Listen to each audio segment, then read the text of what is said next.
ومعنا من ديار بكر الباحث السياسي منير شيخي. سيد منير، أهلا بك. نسأل بداية ضبط ما الذي يجري بين الكرد وحكومة حزب العدالة والتنمية؟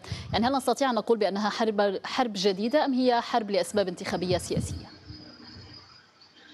نستطيع أن نقول بأنها مرة أخرى حرب طويلة الأمد.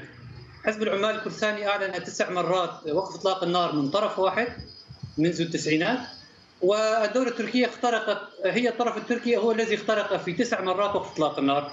نستطيع أن نقول بأن هذه الحرب هي امتداد للحرب التي أعلنت من 15 آب 1984 حتى الآن، وهي حرب طويلة الأمد بالنسبة للأكراد.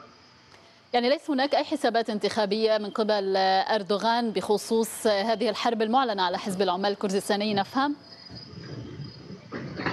عفوا، ممكن السؤال نرجع لكم؟ ليس هناك أي حسابات انتخابية من قبل أردوغان بخصوص هذه الحرب التي أعلنت على حزب العمال الكردستاني ووصفه بمنظمة إرهابية؟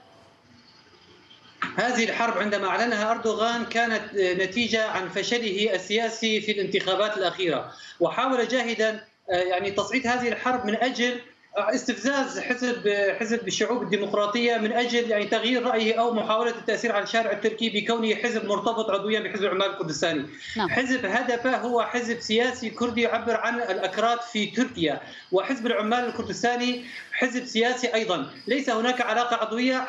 يعني حزب أردوغان حزب العدالة والتنمية حاول جاهدا خلط الأوراق، محاولة استفزاز حزب ديمقراطية الشعوب ومحاولة جرح حزب العمال الكردستاني مرة أخرى لضرب عملية السلام. ليس هناك، وحسابات التركية نستطيع أن نقول بأن أردوغان يحاول جاهدا الاستفادة من الانتخابات المقبلة، الانتخابات المبكرة. بهذا التصعيد الحاصل لن تعود هناك انتخابات مبكرة في تركيا. يعني كل المخططات التركية، كل مخططات أردوغان ستبوء بالفشل. كيف نفهم ذلك؟ في تركيا جو نعم. متوتر. كيف نفهم ذلك سيد منير؟ يعني في ظل هذا التصعيد لم يعد هناك مكان لانتخابات مبكرة، يعني هل نحن أمام ماذا اليوم؟ سيدتي، حزب العمال الكردستاني الآن الجماهير الشعبية في شمال كردستان، يعني في كردستان تركيا، تسيطر على حوالي 7 مدن، على فارق ولجة ونصيب وسيرت وبعض المناطق عن طريق تطوان. هذه المناطق لو كانت هناك انتخابات مبكرة، يعني كيف سيحصل انتخابات وبعض المدن فيها قانون طوارئ وبعض المدن خارج سيطرة النظام التركي والجيش التركي؟ لن تكون هناك انتخابات مبكرة.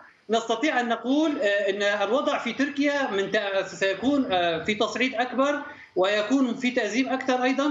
الحسابات التركية بمحاولة يعني الضغط على الشارع التركي لمنع التصويت نعم. لحزب الشعوب الديمقراطية باء بالفشل. نعم. كل ما نأمله أن تتدخل بعض المنظمات الدولية لمحاولة إعلان هدنة وقف إطلاق النار، لأن حزب العمال الكردستاني لم يستخدم قوته بعد. نعم. هذه التفجيرات هي مجرد رد فعل عن الهجوم بالطيران التركي على المناطق الكردية في كردستان العراق، أو حتى في جبال يعني قانديل وآغري وسيواس. نعم، إذن السيد منير شيخي الباحث السياسي حدثنا من ديار بكر، شكرا لك.